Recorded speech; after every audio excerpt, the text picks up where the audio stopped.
Ma meilleure amie, celle que je considérais comme ma sœur. Elle m'a poignardé dans le dos pour me voler mon travail, ma promotion, mon avenir. Elle s'est tenue devant nos patrons et a présenté mon chef d'œuvre comme si c'était le sien, et elle a été applaudie pour ça. En me laissant anéantie dans son sillage, elle m'a jeté au visage la phrase la plus cruelle que j'ai jamais entendue. Qu'est la loi de la jungle, Chloé? Ce qu'elle ne savait pas, c'est que dans ma jungle, qu'est moi qui écris les lois, et surtout, c'est moi qui écris le code. Elle pensait avoir volé la voiture de course la plus rapide du monde, mais elle ignorait une chose essentielle. J'avais gardé la seule et unique clé de contact cachée dans ma poche. Alors, quand elle s'est tenue sur cette estrade, au sommet de sa gloire volée, prête à recevoir les lauriers, devant nos plus gros clients et l'ensemble du conseil d'administration, je n'ai pas pleuré, je n'ai pas crié, j'ai attendu. Et au moment parfait, d'un seul mot, d'une seule ligne de commande, j'ai tout coupé. Je n'ai pas seulement repris ce qui m'appartenait, je l'ai humilié publiquement avec sa propre arrogance, en utilisant l'arme même qu'elle avait tenté de retourner contre moi. Ce n'était pas une vengeance, c'était une correction, une restauration de l'ordre naturel des choses. Et ce soir-là, je ne suis pas rentrée chez moi pour me sentir désolée pour moi-même. Je suis rentrée chez moi, j'ai ouvert mon ordinateur et j'ai commencé à planifier chaque étape de la chute la plus spectaculaire et la plus méritée que Pixel Parfait ait jamais connue. Pour que vous compreniez le froid calculé de ma riposte, il faut que vous ressentiez la brûlure de la trahison. Rembobinons de 2 mois. Imaginez la salle de réunion principale de Pixel Parfait. L'air sent le café un peu éventé et l'ambition mal dissimulée. C'est le jour des annonces trimestrielles. Mon estomac est noué, mais c'est un bon stress. Pendant 1 an, j'ai vécu et respiré pour un projet. Apollo. C'est mon bébé, une architecture logicielle si complexe et si élégante qu'elle allait redéfinir la manière dont nos clients géraient leurs données. C'était mon billet pour le poste de directrice technique, la sécurité financière, la reconnaissance. Notre PDG, M. Dubois, est au pupitre, tout sourire. Il parle de l'avenir, de l'innovation. Mes mains sont moites. Je jette un regard à Sarah, assise 2 rangs plus loin. Elle me fait un clin d'œil complice. Ma meilleure amie d'université, arrivée dans l'entreprise il y a à peine quelques mois. Je l'avais aidée, mentorée. Je lui avais tout montré d'Apollo, chaque secret, chaque ligne de code, dans l'intimité de nos soirées tardives au bureau. Puis M. Dubois prononce la phrase. Pour piloter cette nouvelle ère, il nous fallait un leader visionnaire. Et nous l'avons trouvé. Veuillez féliciter notre nouvelle directrice technique. Sarah Durand. Le temps s'arrête. Mon cerveau refuse de traiter l'information. Des applaudissements éclatent, mais le son est étouffé, comme si j'étais sous l'eau. Et là, sur l'écran géant derrière le PDG, apparaît la diapositive de présentation. Mon interface, mes graphiques, mon code. Et en bas, en grosses lettres, Projet Apollo, par Sarah Durand. Je la regarde, elle se lève, le visage rayonnant d'un triomphe parfaitement maîtrisé. Elle ne me regarde même pas, elle marche vers le podium, acceptant les félicitations, comme si elle avait passé chaque nuit de la dernière année à se battre avec des algorithmes et à ma place. Je suis devenue une étrangère dans ma propre vie. Le regard de mes collègues passe d'elle à moi, mélange de pitié et de gêne. C'était une exécution publique. Mon cœur s'est transformé en un bloc de glace. La guerre venait d'être déclarée et je venais de comprendre que j'étais la seule à ne pas le savoir. Ce n'était pas juste un travail. Apollo, c'était la preuve que j'existais. Je me souviens de la nuit où Jay enfin résolut le problème du module central. Il était 3 heures du matin, le bureau était silencieux, la ville endormie. Elena y avait que moi, la lueur de l'écran et des centaines de tasses de café vides. Quand Jay compilait le code et que ça a marché, j'ai ressenti une fierté si pure, si intense. C'était à ma création. Cet endroit, Pixel Parfait, était mon terrain de jeu, mon arène. J'avais gagné le respect de mes pairs, non pas par la politique, mais par la pure compétence. L'arrivée de Sarah a tout empoisonné. Au début, c'était subtil, une réunion à laquelle je n'étais pas conviée, une conversation avec un supérieur qui s'arrêtait brusquement quand j'entrais dans la pièce. Puis elle a commencé à me poser des questions de plus en plus précises sur Apollo, sous couvert de vouloir apprendre de la meilleure. J'étais tellement aveuglée par notre amitié passée que je lui ai tout donné sur un plateau d'argent. Après l'annonce, l'humiliation a continué. Elle organisait des réunions sur mon projet et me demandait, avec un sourire en coin, de prendre des notes. Elle me confiait des tâches subalternes de débogage sur des modules que j'avais créés de toutes pièces. Chaque jour était un rappel de ma défaite. Alors, pourquoi ne pas simplement démissionner? Oh, j'y ai pensé. Croyez-moi, la première chose que j'ai faite a été de demander un rendez-vous avec Monsieur Dubois. Je lui ai tout expliqué, calmement, factuellement. Je lui ai montré des versions antérieures de mon code sur mon disque personnel. Il m'a écouté avec une patience condescendante avant de me servir la réponse la plus écœurante qui soit. « Chloé, je comprends que ce soit difficile, mais Sarah a une vision d'ensemble. Parfois, en équipe, les idées fusionnent. Vous devriez être fiers de votre contribution. Ne laissez pas l'amertume gâcher votre potentiel. » Les RH n'en parlons même pas. Ceste sa parole contre la vôtre, Chloé. Avez-vous une preuve écrite qu'elle cesse d'attribuer votre travail? Bien sûr que non. La trahison ne vient jamais avec un accusé de réception. Démissionner, c'était lui donner raison. C'était valider son mensonge. C'était abandonner mon chef d'œuvre entre les mains d'une usurpatrice. Et puis, il y avait le loyer, les factures. Je ne pouvais pas me permettre de partir sur un coup de tête. J'étais piégée. Le système était conçu pour la protéger, elle et sa vision d'ensemble. Il ne me restait qu'une seule voie, pas la voie officielle, la mienne. Ma vengeance reposait sur un secret, une erreur délibérée comme je l'appelais. Au cœur d'Apollo, j'avais caché un module de validation d'intégrité. Pour tout autre développeur, il ressemblait à une simple routine d'optimisation. Mais en réalité, c'était une bombe à retardement. Chaque fois que le projet était compilé, un compteur invisible s'incrémentait. S'il atteignait un certain seuil, sans être réinitialisé par ma signature d'administratrice unique, le système entier se verrouillerait avec un message d'erreur cryptique. Mon plan était simple. La laisser travailler, la laisser faire des mises à jour, la laisser s'enfoncer. Le compteur grimperait et au moment de la grande présentation client, tout se fondrerait. Mais bien sûr, rien ne se passe jamais comme prévu. Une semaine après sa promotion, un email tombe. Notre plus gros client, la multinationale Innovate Corp, a avancé sa visite. La présentation finale d'Apollo, initialement prévue dans un mois, était avancée à la semaine suivante. Mon sang cesse glacé. 7 jours. Le compteur était loin, très loin du seuil. Mon piège parfait, ma bombe à retardement, n'allait jamais exploser à temps. La panique m'a envahi.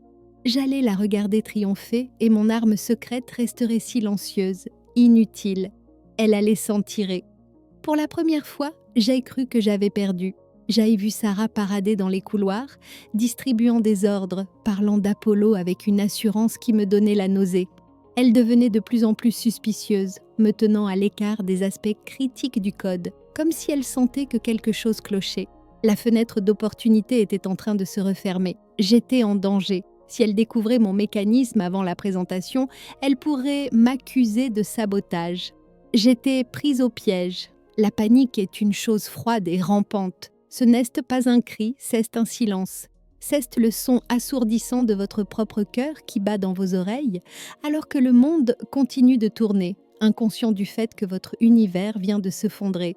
Le mail d'Innovate Corp était affiché sur mon écran, ses lettres noires et nettes, formant une condamnation. La présentation était avancée.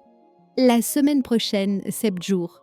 Mon piège, ma magnifique et complexe bombe à retardement, était conçue pour un marathon, pas pour un sprint. Le compteur de compilation, mon bourreau numérique silencieux, n'était qu'à 7. Le seuil de verrouillage était fixé à 25. Il et moi avaient aucun moyen que Sarah, dans le cours normal de son travail, recompile le noyau du système 18 fois en 7 jours. C'était techniquement absurde, une peut-être 2 fois pour une mise à jour mineure, mais 18 impossible. Jay regardait à travers la vitre de mon bureau. Je pouvais la voir dans la salle de conférence vitrée, son nouveau domaine. Elle riait avec un des directeurs. Elle pointait quelque chose sur un tableau blanc, son langage corporel exsudant une confiance qu'elle n'avait pas gagnée. Elle avait gagné. L'univers lui-même semblait conspirer pour valider son vol, pour accélérer son triomphe avant que la justice n'ait le temps de chausser ses bottes. Cette nuit-là, je ne suis pas rentrée chez moi. Je suis restée au bureau, un fantôme dans la machine. Sous la lueur blafarde de mon moniteur, j'ai tout essayé. Jay tentait d'accéder au serveur de compilation à distance pour incrémenter manuellement le compteur. Bloqué, les permissions de Sarah en tant que directrice technique étaient maintenant un mur de forteresse. Jay cherchait des failles, des portes dérobées que j'aurais pu laisser. Rien j'avais construit Apollo pour être un coffre-fort. Et maintenant, j'étais enfermée à l'extérieur. L'ironie, c'était si amère qu'elle me brûlait la gorge. Le désespoir a commencé à s'installer, un poids physique sur mes épaules.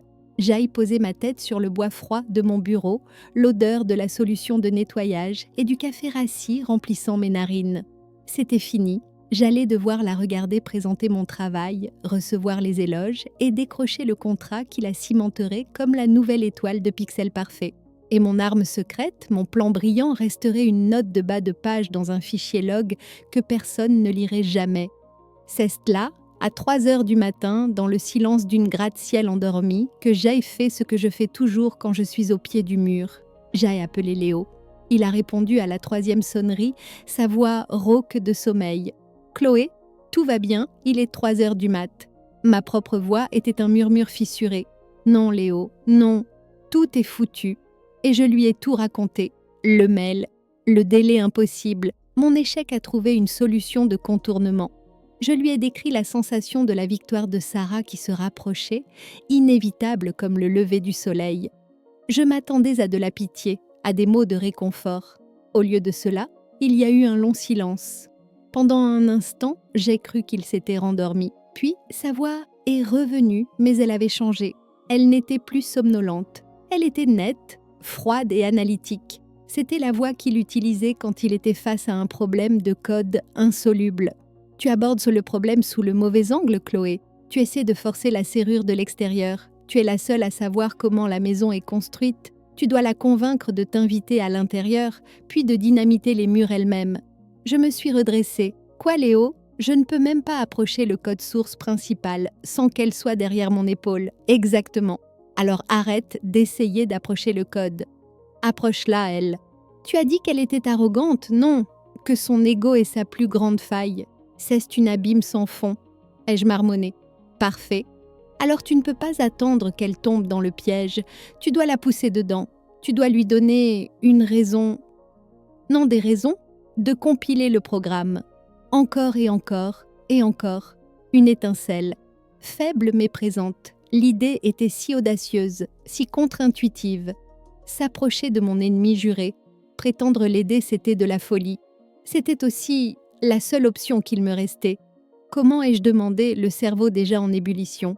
La flatterie, Chloé, l'appât de la perfection. Tu ne vas pas lui proposer de corriger des bugs, tu vas lui suggérer des optimisations, des améliorations de dernière minute qui la feront paraître encore plus brillante devant Innovate Corp.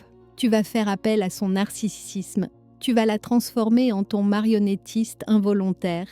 Chaque amélioration que tu lui proposeras devra être juste assez complexe pour nécessiter une recompilation complète du noyau. Tu vas la faire travailler pour sa propre destruction. Le désespoir qui m'avait paralysée est évaporé, remplacé par une montée d'adrénaline glaciale. C'était un plan diabolique, un plan magnifique. C'était un jeu de poker psychologique à très haut risque et j'allais devoir jouer la meilleure partie de ma vie. Envoie-moi tout ce que tu as sur la structure actuelle d'Apollo, a ajouté Léo. On va lui concocter un menu d'optimisation si alléchante qu'elle ne pourra pas y résister. Lundi, témoin 6 jours, compilation 7-25. La première étape était la plus difficile. L'approche, la simple idée de devoir lui parler, de devoir feindre la défaite et la soumission, me donnait la nausée. Je me suis entraînée devant le miroir des toilettes, essayant de trouver l'équilibre parfait entre l'humilité et la compétence. Je l'ai interceptée près de la machine à café. Elle était surprise de me voir m'approcher d'elle volontairement. Jay baissait les yeux, comme si j'avais du mal à la regarder en face. « Sarah, ai-je commencé, ma voix délibérément basse. Écoute, je sais que les choses ont été compliquées, mais Jay vu le mail d'Innovate Corp. Ce projet est plus grand que nous deux. J'ai passé 1 an de ma vie dessus. Je veux qu'il réussisse. Pour l'agence. » Elle m'a regardée avec une méfiance à peine voilée, ses yeux cherchant le piège. Et donc, j'ai pris une profonde inspiration. Et donc, J'ai pensé à quelques trucs ce week-end. Des petites choses, des optimisations mineures sur la gestion du cache et le préchargement des ressources qui pourraient réduire le temps de réponse de 50 à 100 millisecondes. Ce n'est pas grand-chose, mais devant un client comme Innovate Corp, chaque milliseconde compte. Jay vu l'étincelle dans ses yeux. La vanité, l'idée de pouvoir annoncer des chiffres encore meilleurs que prévu, était un appât trop délicieux. « Montre-moi », a-t-elle dit, son ton déjà autoritaire. Je lui ai envoyé un email détaillé, coécrit avec Léo la nuit précédente. Il était parfait. Il utilisait un jargon technique impressionnant, mais était, au fond, une solution simple.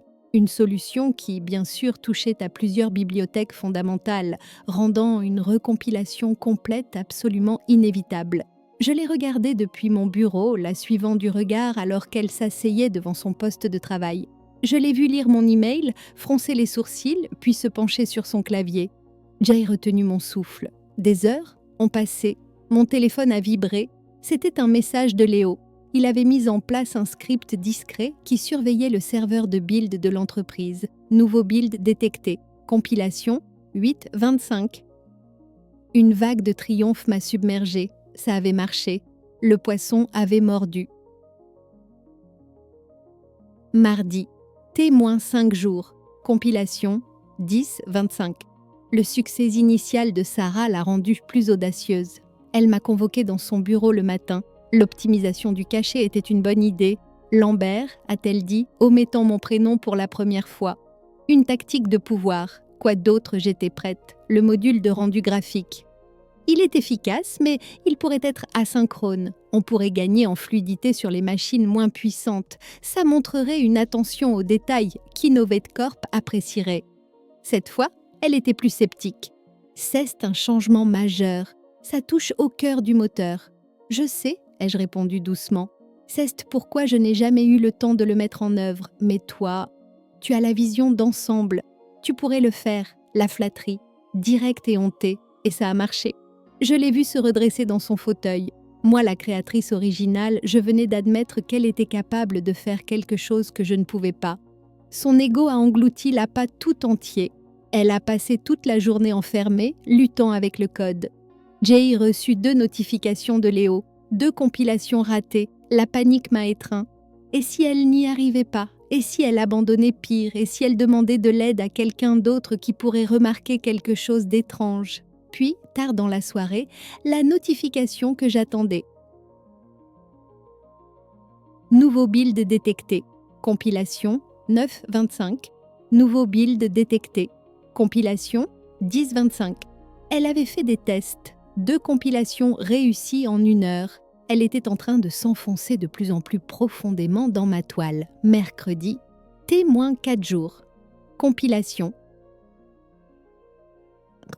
25. La méfiance est revenue. Et avec elle, un danger que je n'avais pas anticipé. Sarah m'a envoyé un message laconique. « Viens voir ça ». Je suis entrée dans son bureau. Un autre développeur senior, Marc, un type loyal à quiconque détenait le pouvoir, était là. Mon cœur s'est serré. Marc se demandait pourquoi tant de tes optimisations nécessitent une recompilation complète du noyau au lieu d'une simple patch dynamique, a dit Sarah. Ses bras croisés, son regard perçant, c'était un piège. Un test, Marc était le témoin. Ma réponse allait soit me condamner, soit solidifier ma position. Jay prit une seconde. Jay regardait le code affiché sur son écran. Jay hochait la tête pensivement. « C'est une question de stabilité, Marc, ai-je dit, en m'adressant directement à lui, l'ignorant presque, elle. Avec un projet de la complexité d'Apollo, les patchs dynamiques créent des risques de fuite de mémoire et de dépendance instable. C'est un pansement sur une jambe de bois. Étant donné que c'est pour la présentation la plus importante de l'année, Jay pensait qu'il valait mieux s'assurer que chaque module est parfaitement intégré et validé à la source. C'est plus lent, mais c'est la seule façon d'être sûr à 100% qu'il n'y aura aucune surprise. Je pensais que la fiabilité primait, j'avais retourné la situation contre eux. Remettre en question ma méthode, c'était remettre en question la fiabilité du produit final. Marc a hoché la tête, convaincu. Elle a raison. La dernière chose dont on a besoin, c'est d'un écran bleu devant le client. Sarah était contrariée, mais elle ne pouvait rien dire. J'avais gagné la joute technique. Pour la punir, je lui ai suggéré l'idée la plus complexe à ce jour, une refonte du protocole de cryptage des données pour une sécurité de niveau militaire. C'était irrésistible, et cela l'a forcée à passer le reste de la journée et une partie de la nuit à se battre avec le code. Ce soir-là, Léo m'a envoyé un barrage de notifications. Compilation 11.25. Compilation 12.25. Compilation 13.25. Compilation 14.25. J'étais à plus de la moitié du chemin, mais le stress me rongeait. Je ne dormais plus, je ne mangeais presque plus. Je fonctionnais à la caféine et à la vengeance. Chaque interaction avec Sarah était une performance, chaque suggestion une balle dans un jeu de roulette russe. Jeudi, témoin 3 jours. Compilation 19.25. Le jeudi a apporté le quasi-désastre. Un email de l'équipe informatique a annoncé une maintenance des serveurs pour le week-end, y compris le serveur de build. Ils allaient purger les logs et les fichiers temporaires pour améliorer les performances, ce qui signifiait qu'ils allaient réinitialiser mon compteur. J'ai lu le mail et j'ai senti le sol se dérober sous mes pieds. Après tous ces efforts, tout allait être effacé 40 heures avant la présentation. J'ai failli vomir. J'ai appelé Léo en panique depuis une salle de réunion vide. Ils vont tout effacer, Léo tout est fichu. Calme-toi, a-t-il dit, sa voix toujours égale. Quand commence la maintenance samedi à 1h du matin. Ok, la présentation est lundi matin, donc on a jusqu'à vendredi soir. On doit atteindre 25 avant la fermeture des bureaux, vendredi. Ceste tout. Ça veut dire qu'on a besoin de 6 compilations en 2 jours. On doit l'inonder. Ce jour-là, je suis devenue seule une machine. J'ai préparé 3 optimisations distinctes mais interdépendantes. Une pour la base de données, une pour l'interface utilisateur, une pour le module de reporting. Je les lui ai présentées comme un triptyque de performance qui devait être implémenté ensemble pour fonctionner. C'était mon coup le plus audacieux. Je la submergeais de travail, la poussant à bout, espérant que la pression du délai l'empêcherait de réfléchir trop attentivement.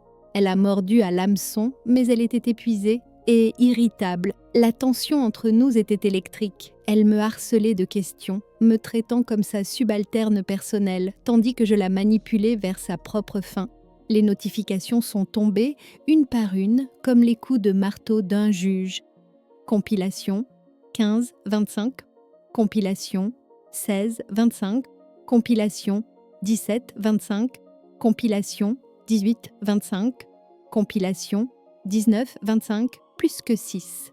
Vendredi, témoin un jour de travail, compilation 25-25, mission accomplie. Le vendredi était le dernier acte. J'étais un fil électrique à vif. Il me fallait 6 compilations. C'était un chiffre énorme pour une seule journée. Mon dernier piège était mon chef d'œuvre.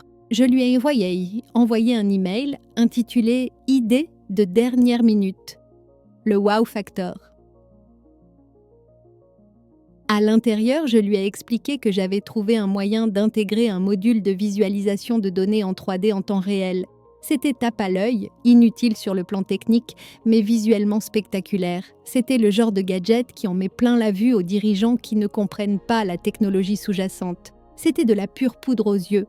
Un appât taillé sur mesure pour son ego. Mais il y avait un hic. Le problème, ai-je écrit, c'est que la bibliothèque graphique est instable. Elle nécessitera probablement plusieurs tentatives de compilation et des ajustements de paramètres à chaque fois pour trouver la bonne configuration.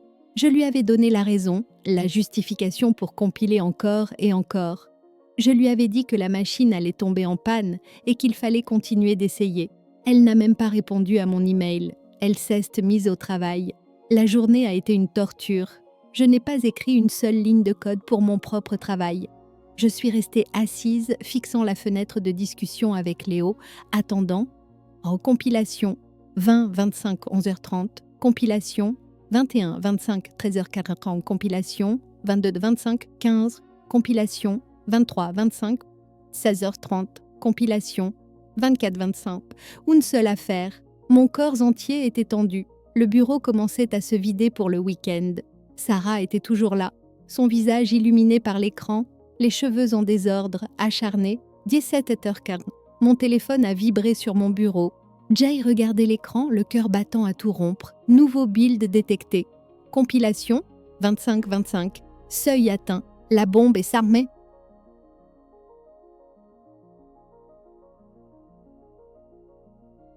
Armée.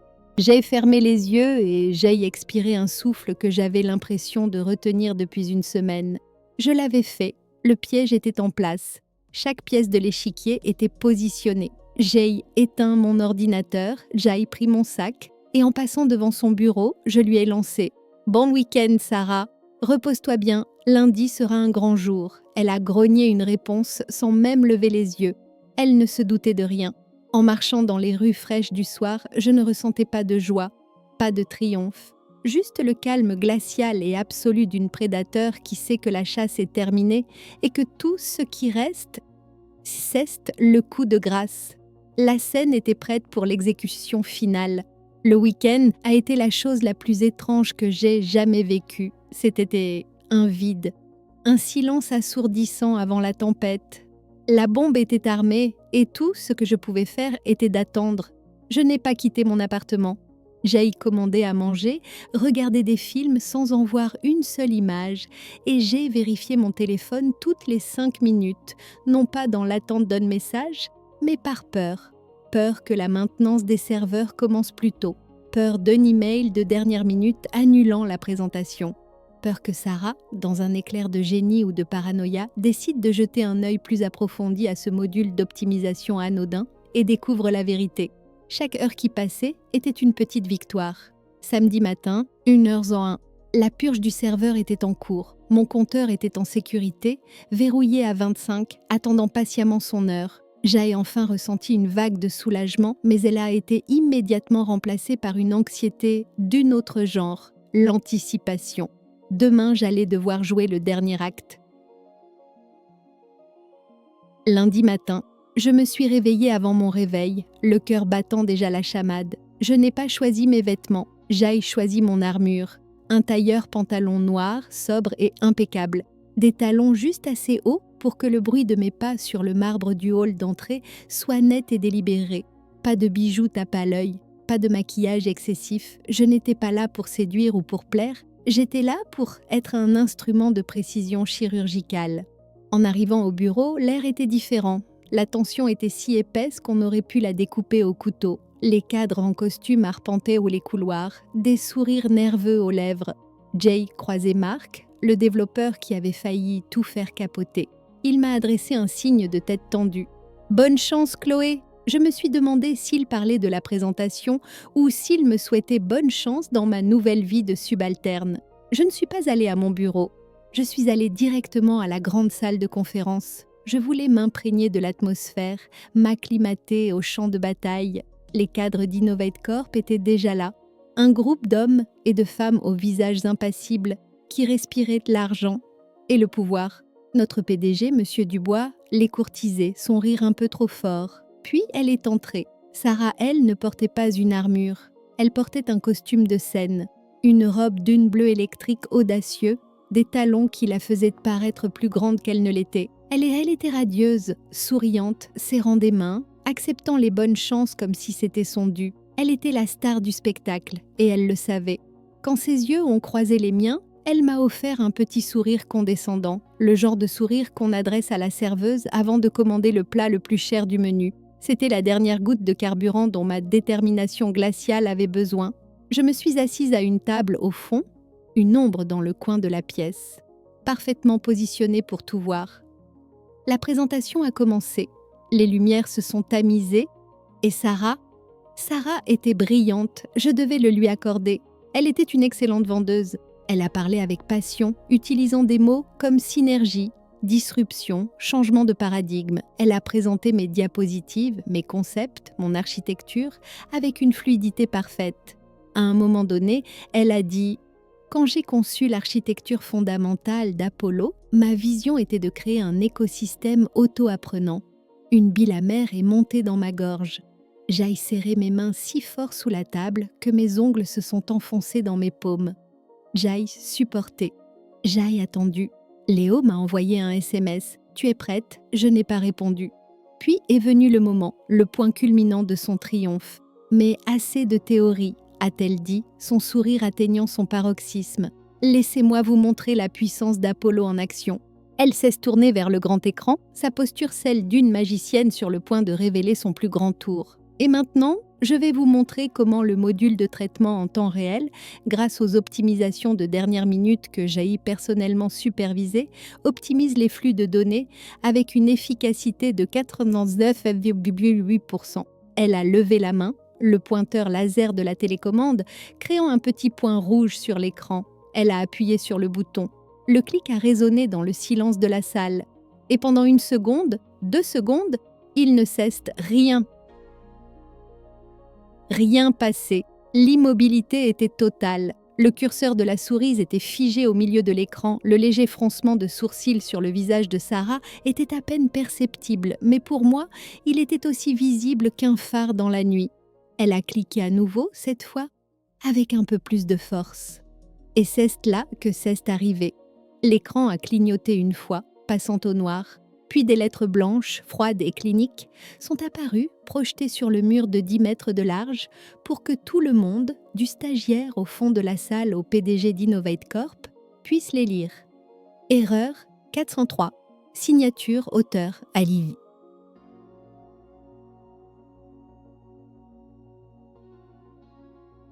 Accès. Système verrouillé. Ce n'était pas un message d'erreur compliqué plein de jargon, c'était 3 mots. Auteur, invalide, verrouillé. C'était une accusation. Le silence qui a suivi n'était pas un silence ordinaire, c'était un vide, un trou noir qui a aspiré tout l'air et toute la confiance de la pièce. Jay a entendu quelqu'un laisser échapper un hoquet de surprise. Jay vit M. Dubois se figer, son sourire de commercial figé sur son visage. Sarah est devenue blanche comme un linge. La couleur a littéralement quitté son visage. Juste un petit problème technique, a-t-elle bégayé, sa voix soudainement aiguë. Ça arrive parfois avec les versions de démonstration. Elle s'est jetée sur le clavier de l'ordinateur portable, ses doigts normalement si agiles devenant maladroits. Elle tapait frénétiquement, cliquant sur la souris comme une folle. L'écran ne bougeait pas. Le message restait là, un épitaphe numérique à son arrogance. Une perle de sueur a coulé le long de sa tempe. Elle était en train de se fondrer. Publiquement, humiliante, j'ai attendu. Je l'ai laissé se débattre pendant 10 secondes de plus. 10 secondes qui ont dû lui paraître une éternité. Je voulais que tout le monde, dans cette pièce, voie non seulement que le système était en panne, mais qu'elle était totalement incompétente pour le réparer. Puis, quand sa panique a atteint son paroxysme, quand elle a jeté un regard désespéré vers l'équipe technique au fond de la salle, j'ai agi. Je ne me suis pas contentée de lever la main. Je me suis levée. Lentement, ma chaise a fait un léger bruit en reculant, un son qui a fait se tourner toutes les têtes vers moi. « Je pense que je peux aider », ai-je dit. Ma voix n'a pas tremblé. Elle était calme, posée, et elle a porté sans effort dans le silence de mort. Le regard que Sarah m'a lancé était un mélange de haine, de peur et, pour la première fois, de compréhension. Elle commençait à comprendre. J'ai marché le long de l'allée centrale vers le podium. Chaque pas était délibéré. Le bruit de mes talons sur le sol était le seul son dans la pièce. C'était le son d'une exécution qui approche.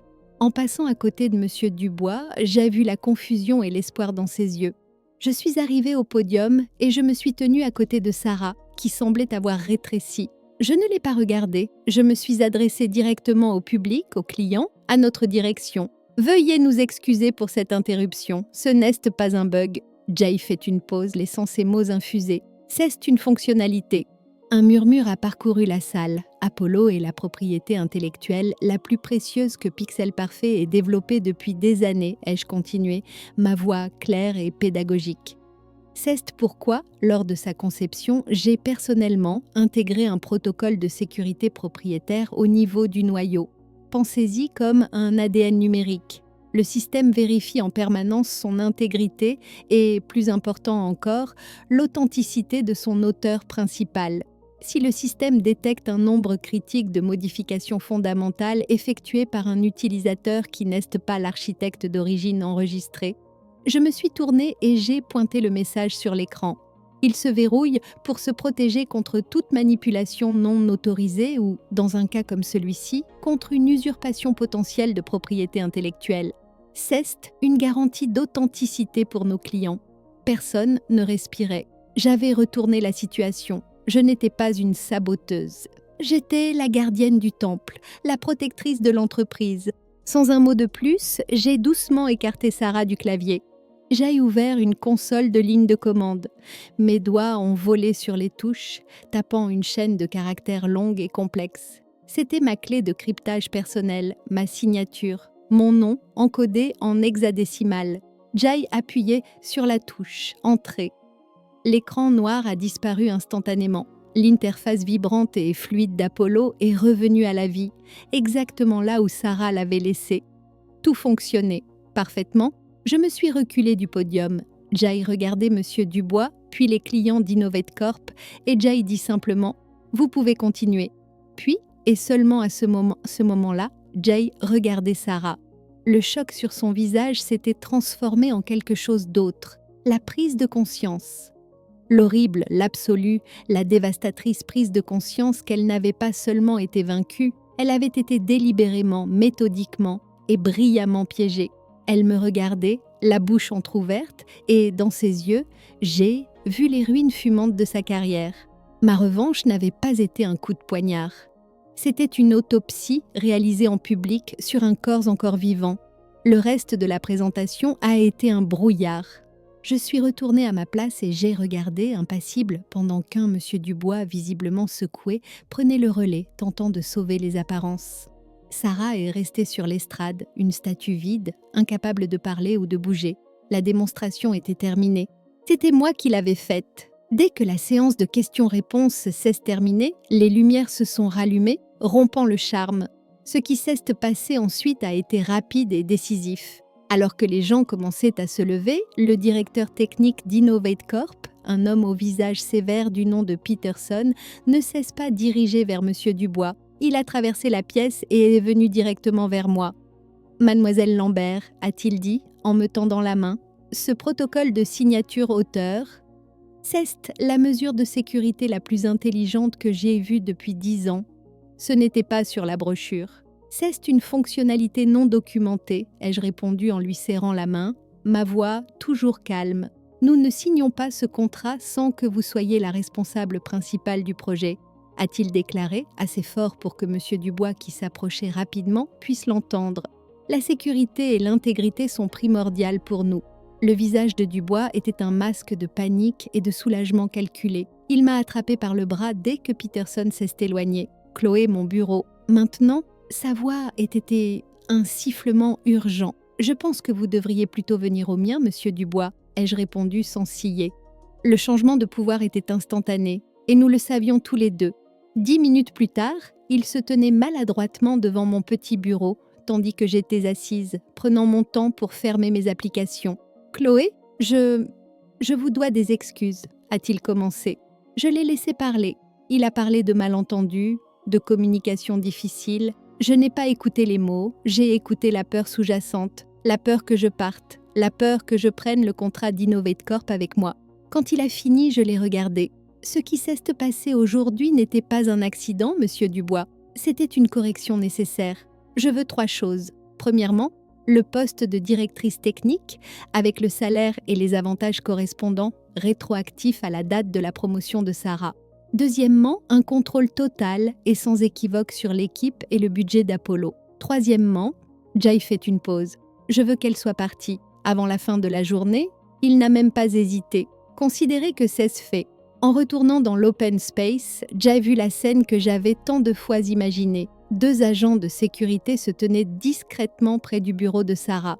Elle était en train de vider ses tiroirs dans un carton marron. Les gens faisaient de leur mieux pour ne pas la regarder, leurs yeux fixés sur leurs écrans avec une intensité anormale. C'était la marche de la honte. Alors qu'elle était escortée vers la sortie, nos chemins se sont croisés une dernière fois. Elle s'est arrêtée. Le carton tremblait dans ses bras. Il n'y avait plus de haine dans ses yeux. Juste une question vide. Pourquoi a-t-elle murmuré sa voix à peine audible? Je me suis penchée vers elle, assez près pour qu'elle seule puisse m'entendre. « Tu me l'as dit toi-même, Sarah », ai-je répondu, ma voix n'étant qu'un souffle glacial. Ceste la loi de la jungle. Je les regardais partir, une silhouette solitaire disparaissant derrière les portes vitrées. Je n'ai pas ressenti de joie, pas de haine, juste la quiétude d'une équation enfin résolue. Le lendemain, l'atmosphère avait changé. Les murmures s'arrêtaient quand j'entrais dans une pièce. Le respect était palpable, teinté d'une nouvelle nuance de crainte. Marc est venu me voir, non pas avec la familiarité d'une collègue, mais avec la déférence d'une subordonnée. La hiérarchie avait été restaurée. Ce soir-là, Jay appelait Léo. « Viens boire un verre. » Ceste m'a tourné. Nous nous sommes assis dans un bar tranquille, loin du quartier des affaires. Il a levé son verre. À l'architecte, à l'allié, ai-je répondu en trinquant. « Alors » a-t-il dit après un moment. « Comment on se sent ?» Jay réfléchit. « Calme » ai-je finalement dit. Comme si j'avais remis ma maison en ordre après qu'un squatteur s'y soit installé. Aujourd'hui, je suis assise dans mon nouveau bureau. Le bureau d'angle, celui avec la vue panoramique sur la ville. Il est plus grand, plus silencieux. C'est un espace où je peux respirer, où je peux construire. Le contrat avec Innovate Corp a été signé. Apollo est un succès retentissant et je suis à sa tête, là où je devais être. Je pense souvent à la jungle. Ce n'est pas un endroit de chaos et de violence aveugle, c'est un système complexe, plein de règles subtiles. Ce n'est pas toujours le plus fort ou le plus rapide qui survit, parfois c'est le plus intelligent, le plus patient, celui qui comprend l'écosystème mieux que quiconque. Sarah pensait être un lion, mais elle a oublié une règle fondamentale de cette jungle. Même les lions ne voient pas les pièges que l'architecte a construits sous leurs pieds.